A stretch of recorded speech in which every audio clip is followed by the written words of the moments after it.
Siyakubongela Mpilo on your graduation. Well done girl. Uchube njalo uhlonipha abazali bakho. Baze bawenza umsebenzi oncomekayo uMakhumalo noMaZungu. Yabona ngabe bona bebangazwani bengeke yenseke lento.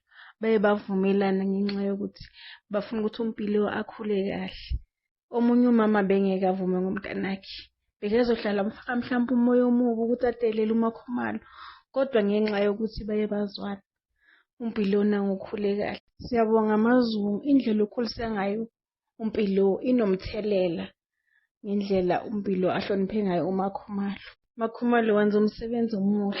Sibonile from season 1 ulanda uMpilo kuze kuthiwa uyaphapha ungena indaba engakufuni. Kodwa nje ngegama lokuthi ufuna ukuthi umntana abe nempilo enhle. Wakwenza wena lokho. Sibonge nakuba umseleko for allowing uMakhumalo ukuthi akhulise uMpilo. Bona nje ukuthi kuphuma into enhle kanjani.